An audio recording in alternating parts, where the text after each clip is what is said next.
number 1 was Brian May. Holy moly. So Guitar World has posted a list, I think a week or two ago, of their top 100 guitarists of all time. As we talked about with the Rolling Stones list, this is a very difficult task to accomplish, but their methodology, I think, was more interesting and I think yielded significantly better results, frankly. It definitely looks closer to what I was imagining the Rolling Stones list should have looked like based upon some of my criticisms. What they did was they had a user poll, so basically people who read their magazine got to vote themselves, and people with the most votes went to the top.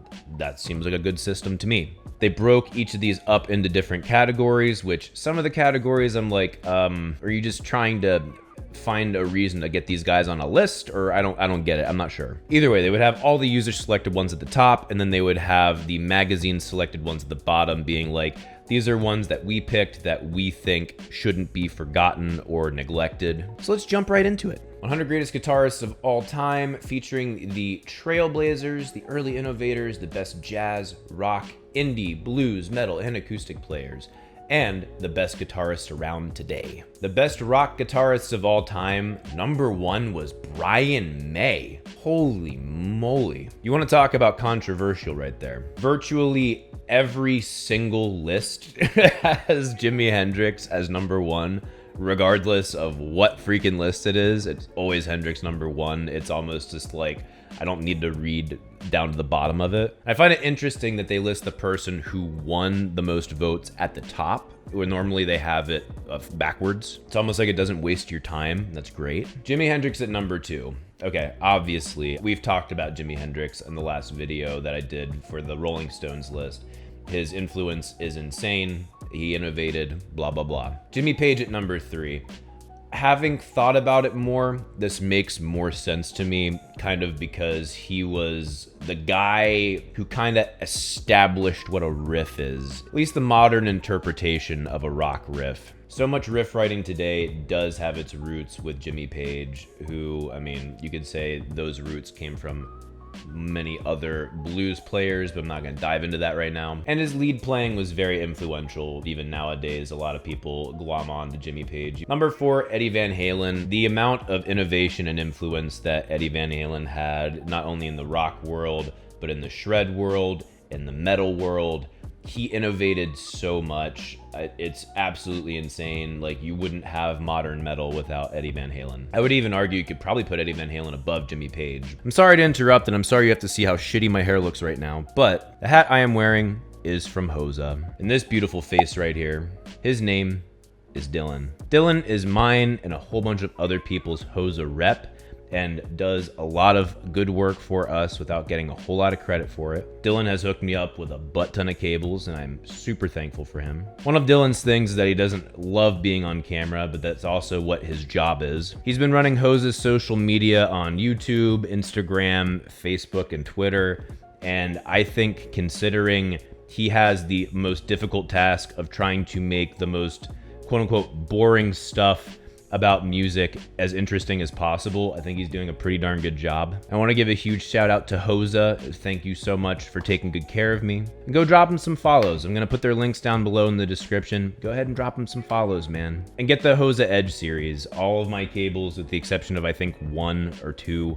are Hosa Edge series, and they all work phenomenally. I did a whole video on cables if you want to go look at that as well. Number 5, Eric Clapton. See, this feels like a more appropriate space for Eric Clapton in my own estimation. I feel like Eric Clapton did a whole lot of understated playing throughout a lot of his career. He had the ability to shred, and I almost never got to hear it, frankly. You can argue that he revolutionized tone for the time. He definitely pushed some stuff ahead, and as with a lot of classic rock guitarists, I'm coming back to it after already hearing the people that they influenced who took it a step further than they did. So, you know, I wouldn't personally put him at number 5, but in a more objective sense, I could see him being up there. David Gilmour, number 6. Maybe the godfather of melodic lead guitar. If that's the way that he's seen and that's like kind of the thing that he innovated, then I guess, yeah, you got to put him up here. His phrasing and articulation are something that everyone seems to absolutely jizz themselves for. Again, still trying to figure this out. I don't get it, but is what it is. I'm not complaining. He's not in a much different spot on this list than I would anticipate him being. Richie Blackmore. I'm actually a little surprised he was this high on this list. I'm not saying that as a negative thing. Richie Blackmore was a hell of a guitar player, and Deep Purple has a stronger influence than people realize, man. Alex Lifeson, number 8. This is a no duh to me. Absolutely abysmal that he was so low on the Rolling Stones list. What a fucking travesty. So we got justice for Alex. Hell yeah. Jeff Beck at number 9.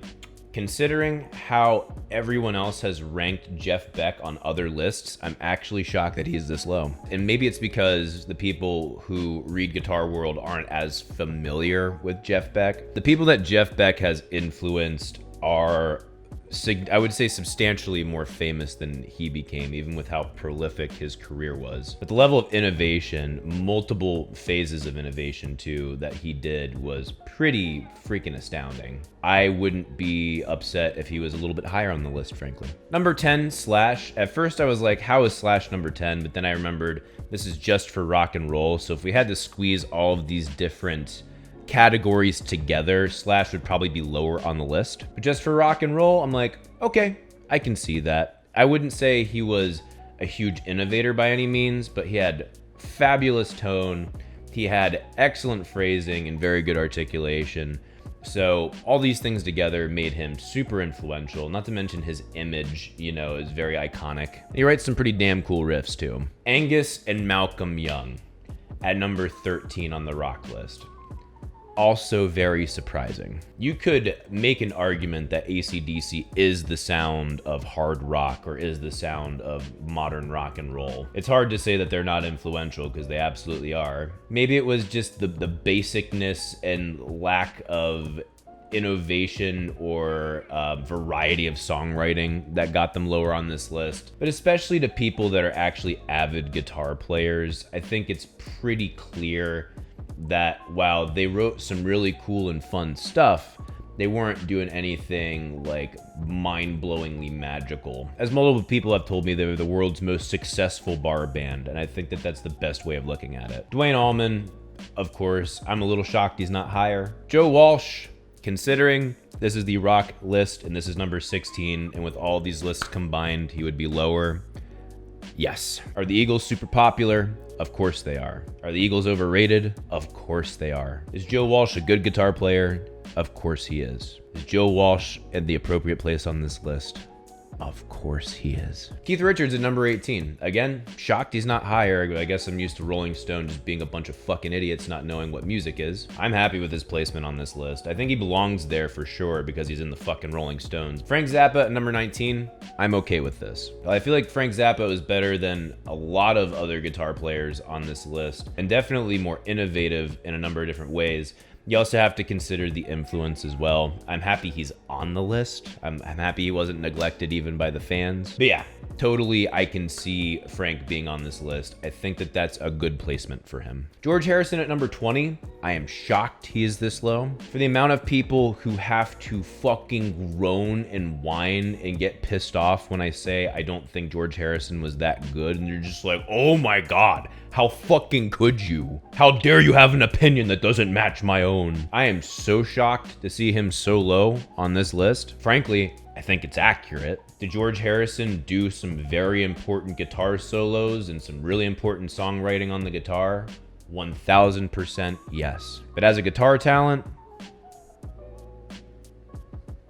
Peter Frampton, I am happy he's on this list. He is super underrated. He's known for doing the talk box gag, but in reality, he's actually an outstanding blues player. So Guitar World picked their own. Steve Lukather, I'm kind of surprised that they included him on the rock guitarist list instead of the shredder list, but is what it is. I'm happy they acknowledged him. Tom Scholz of Boston, that is without a doubt, yes. He did multiple things to innovate technologically as well as with the music. The Edge from U2, a lot of people talk about how the Edge from U2 uses effects in a very interesting way.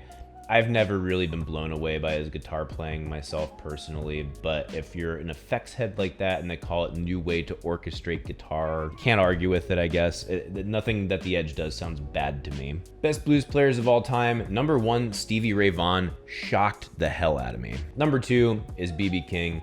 obviously that's just a no-brainer that it would be between those two for the top blues players on just about any list. My personal favorite blues player is Stevie Ray Vaughan. I am not as well versed in the blues realm to begin with, and I feel like B.B. King more encompasses the roots of what the blues is/was about. That is not to take away anything from Stevie Ray Vaughan. I love how he basically took blues and then took what Hendrix did with blues and rock and roll and just ran with it in his own way, which was amazing. I guess in my book, I'd put him number one. In this context, I'm kind of surprised B.B. King's not. Number three, Buddy Guy, of course. Albert King, definitely. Joe Bonamassa, I'm a little surprised he's this high on the list. Joe Bonamassa is a great player, undoubtedly, but I feel like there are other guys who did a whole lot of the hard work of innovating and creating what the blues is well before him that should be higher on the list, if that makes sense. Again, blues is not my strong point, so I'd be actually very interested to know what y'all think if you are into the blues. Let me know in the comments below. Robert Johnson, of course. Muddy Waters, no duh. He definitely deserves to be on this list. I'm kind of shocked he's not a little higher. Johnny Winter, surprised they're putting him in the blues category. Obviously he had strong blues influences, but like, he seems more like a rock guy to me. So this one I found particularly interesting. One of their picks was Sister Rosetta Tharpe. I hope I'm pronouncing that correctly. They say long overlooked, it's now recognized, Tharpe turned gospel into rock and roll. Her electrifying performances inspired Chuck Berry and company. So apparently Sister Rosetta is being credited with the origins of rock and roll. Now I listened through this. I don't know that it's a very interesting crossover. It's like, at what point during this slow evolution that happened of gospel and blues and a couple other genres that were mixed in there, like folk and some country, did we officially wind up with rock and roll? I was listening to what Sister Rosetta was doing here. I don't know that I would fully consider it rock and roll in this particular performance. Definitely has a very strong blues basis, and I can hear the gospel in there as well. And of course it makes sense because she's on the blues list instead of the rock list or the early innovators list. Frankly, I'm just really happy she's on the list, period, because it's good to know where all this shit came from. I'm kind of shocked that John Mayer did not actually make it into the list by a user vote. He is actually a really damn good blues musician, and he's obviously had a lot of influence on a lot of players because of just his raw fame alone. I feel like his raw fame kind of maybe detracts from people wanting to vote for him just because they know him as like, oh, he's the pop music guitar player. He is a lot more than that. Derek Trucks, blown away he wasn't voted up. This dude is probably my favorite slide player. He's stupidly good. I'm happy Guitar World did not make the travesty of forgetting about him. Early innovators, Chuck Berry, of course, the quote-unquote godfather, if you will, of rock and roll. Les Paul, that is an easy yes. So much innovation there. Scotty Moore, the guitarist for Elvis Presley, makes sense. Buddy Holly, absolutely makes sense, as dorky as he looked. Chet Atkins, again, very shocked he wasn't voted onto the list. Chet Atkins is, they say, displayed astonishing technique. That is the word I would use, astonishing. Bo Diddley, while I can say I have not listened to much Bo Diddley, I do share a birthday with him. Best metal guitarist of all time. Number one, Tony Iommi. Man, it's hard to argue against because they technically are the origin of metal. But at the same time, I'm just like, there are so many better metal guitarists out there. But fine, all right. Dimebag Darrell at number two. I got issue with this. Not that Dimebag Darrell shouldn't be on this list, but I feel like Dimebag's riffs and tone are less influential than a lot of other people on this list, as we're about to see. Amazing player, yes. Very influential, of course. Unlike Rolling fucking Stone, bunch of dumbasses that they are, at least he's on this list. But I would argue that James Hetfield was a lot more important to metal than Dimebag Darrell was. There wouldn't be a Dimebag Darrell without a James Hetfield. Plain and simple. Again, not upset that he's on the list. He should be on this list. Just don't think he should be number two. Randy Rhoads at number three. And this is where I start to get a little like, number two is a guy that died too early, God rest his soul. Number three is a guy that died too early, God rest his soul. Randy Rhoads is a hell of a guitar player, and he wrote some really cool riffs. I feel like Again, Randy Rhoads and Dimebag Darrell, it's kind of like the thing with Kurt Cobain a little bit. They fetishize the fact that they died too early. It's my personal opinion on it. They both should be on this list. I just don't think they should be 2 and 3. James Hetfield at number 4, that is a no-brainer. Metallica basically created the modern idea of metal. And if they didn't create it, they at least popularized it. Mark Tremonti, while the guy is an amazing guitarist, I'd be interested to see how this list ages in, say, 20 years. I know he's very influential to a lot of young players. I know he is a fantastic player himself. I still don't know. For all time, I don't know. But good to see him getting some love. Dave Mustaine, yeah, I think he deserves to be on this list.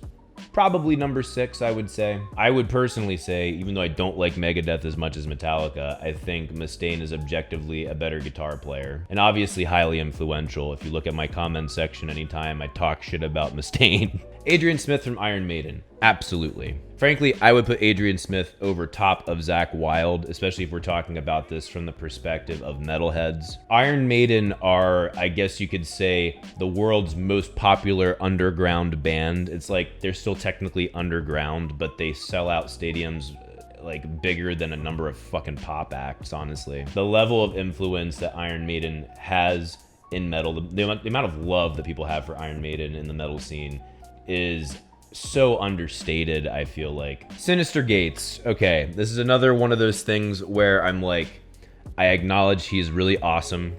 I know he was very influential to a lot of players in my generation, actually, and even some that are younger than me. How is this going to age in 20 years? I could be wrong. I think that they've established themselves for sure. And he's also number 9 on the metal list, which they don't have 25 like they did in the rock category. So that may put him in like the bottom 75 of the top 100. So that being the case, okay. And then you have Mark Tremonti over top of Sinister Gates. Now I'm just like, but it's not the worst thing ever. Michael Ackerfeld should have been voted in the damn list. The guy, fucking, for those who don't know, I'm a massive Opeth fan. Very shocked to see Mastodon on here, frankly. Not that Mastodon aren't awesome, just that for an all-time list, I'm a little shocked. This is coming from a person who hasn't listened to a Mastodon song he has hated. I haven't listened to a ton of Mastodon songs that I've loved, but I mean, they're obviously fucking great. Meshuggah's Guitarists, they absolutely deserve to be on this list because without them, Gent would not exist. And as much as I am pretty much fucking sick of hearing Gent all the goddamn time now, it's all over the place, and it wouldn't be all over the place without them doing it first. So they have to, frankly, in my mind, they have to be on this list. Guitar World addressing many of my complaints and critiques from the Rolling Stone one, yet again. Best shred guitarist of all time. Number 1, Steve Vai. I fucking told you, or as Razorfist would say, fuck you, I was right. I was right. Number 2, Yngwie Malmsteen, I think is just on name appeal alone. Don't get me wrong, Yngwie is obviously an amazing player, but as far as shredders go, he should be lower on this list, in my personal opinion. He's more just like the stereotype of what people think shredders are and not really as good as shredders get. Joe Satriani, number 3, makes sense to me. Paul Gilbert, number 4. Personally think it's a little high myself, but I know he's been influential to a lot of people, so I'm cool with that. John Petrucci, number 5. I personally would put him higher, but also he is not as wide appealing of a shredder as the guys that are above him, frankly, so makes sense. Guthrie Govan at number 7. Guthrie Govan absolutely should be in the top 4 of this specific list, hands down. The guy is so ridiculously dexterous, not only in his technique, but in the number of different genres he can adapt to. It's insane. The fact that he is this low, to me personally, says that people have not been hearing the good word of Guthrie Govan. Thankfully, some love to Michelangelo Badio. To me, this is an obvious choice because he held several world records for speed, which, I mean, regardless of how you feel about the actual music he makes, that's an accomplishment, and that's kind of definitionally what shred is. That and the influence that he has with people, with the lessons that he gives and how he teaches people to get faster, you can't overrate that. Greg Howe, I am shocked to see him on here, frankly. But I'm super happy he is, because Greg Howe does not get nearly enough love. It's another guy where there's a jazz fusion category on here. I feel like he could fit in the jazz fusion category. Greg Howe is mega underrated, and go check out and give some love to Greg Howe. Best alternative and indie guitarist of all time. This is where I start to lose my mind. Johnny Marr at number 1. I don't get it, and I'm not gonna get most of the things on this list. John Frusciante, I still don't understand everyone's obsession and fetishization with John Frusciante, but apparently it's a thing. I will just have to acknowledge for now that it's just something I'm not going to understand for the foreseeable future. But with how much people fucking polish their pogo stick to this guy, I can see him being number 2. And there's no number 3. It just goes right down to number 4, Tom Morello. I can see Tom Morello being here. Tom Morello is actually more of a shredder than he lets on too, so he could probably fit on a few different lists. Jay Mazix of Dinosaur Jr., eat shit. Look, I get a lot of people love Dinosaur Jr. I still have no fucking clue what the hell people see in that band. Again, this is where my expertise goes the fuck out the window. Number 7, Kurt Cobain. I completely understand why he's on this list. As a person who does not like Kurt Cobain very much at all, I am absolutely shocked he is not higher on this list. Kind of blows me away, actually. I would put Kurt Cobain above Jay Mazix. John Frusciante, I'm not sure. Just by influence alone, I would. For talent, yeah. Again, I don't like Kurt Cobain. I made a whole video describing why I don't like Kurt Cobain. And I'm shocked that he's this low on this particular list. Don't get me wrong, he's not a great guitar player, but mega influential in this particular scene. Matt Bellamy from Muse, I think he should be higher on this list personally. He's a much better guitar player than a lot of guys on this list, and personally, I think he sounds way better too. Okay, Jerry Cantrell of Alice in Chains is on Alternative and Indie, on a list with Muse, Radiohead, and Dinosaur Jr. This is where I'm just like, I know it's difficult trying to do this job of parsing out these things, but he is so much more metal or rock than indie. Billy Corgan, I can see that. Sonic Youth can fuck right off. My Bloody Valentine can also fuck right off. I feel like actually being technically gifted on the instrument is like the opposite of what gets you on this particular fucking list. Pearl Jam, yes, definitely. I would see Pearl Jam on here before these two assholes. Well before this shithead. Far above these shitheads. Above a number of these guys. Pearl Jam were very influential, and they actually knew how to play their fucking instruments. So yeah, again, I don't fucking get this shit. Okay, they put Adam Jones of Tool. Of fucking Tool. That's just not right, man. He belongs on a metal list, not on this list. Best guitarist in the world right now. All right, number 1, Nita Strauss. Nita has an absolutely huge social media following. I don't know that I would have her top this list, but she is amazing. I have no idea who this is, and I have no idea how to pronounce that name. I have never heard of this person. Mateus Asado, that's a no-duh for me. Plini, absolutely. Chica Nito got on this list, hell yeah. Yvette Young, this is the first point where I'm like, I think maybe someone else could have been on the list personally. She's obviously very talented. If we're gonna go with this math rocky type of theme, which seems to take up about half the list, I think there's better people in that realm than Yvette personally. And actually, Guitar World put Sarah Longfield down there. I would actually personally put Sarah Longfield above Yvette Young. And I'm happy that they included her, and it was super fucking awesome to see that she got included. Misha Mansour and Mark Halcombe, I'm kind of surprised they didn't get higher on this list, frankly. Lori Basilio, I am very surprised to see that they picked her, but surprised in a happy way, because she is amazing. Trailblazers, I have no idea what the hell this category means. I guess Prince, like, okay, I could see him being on a list of top 100. And that is the only person on the list. Best punk rock guitarist of all time, again, will be where my expertise fails. Johnny Ramone at number 1, considering he was the first one to do down picking, that's kind of the root of the whole thing. I can see that. Steve Jones from the Sex Pistols, I can see that. Mick Jones of the Clash, I can see that. I have no idea who Fugazi are. I have heard the name, but otherwise I have no clue. Green Day, makes perfect sense. They basically invented pop punk. At least if they didn't, they popularized it, no pun intended. Best acoustic players of all time. Again, not my strong suit. I don't know who Bert Jansch is, You'll forgive me, I don't even know how to pronounce it correctly. Richard Thompson very much surprised me. When I hear Richard Thompson, I don't personally think acoustic player. Of course, I'm not the biggest fan of Richard Thompson. And I think that his electric leads actually speak to me a lot more than any of his acoustic playing personally. Paul Simon, I'm very happy that they included Paul Simon. No pun intended, he was very instrumental into folk guitar playing. Surprised to see Ed Sheeran on here. I mean, he's not a bad player, but I wouldn't call him a best player either. Best jazz and fusion guitarist of all time. Django Reinhardt, obviously. Alan Holdsworth, obviously. Wes Montgomery, obviously. This is a great list. I like the order that it's in so far. John McLaughlin, definitely. Frank Gambale, I would not have personally put him on this particular list, but I'm happy he was on the top 100 period. I'm used to thinking of him as a shredder, but man,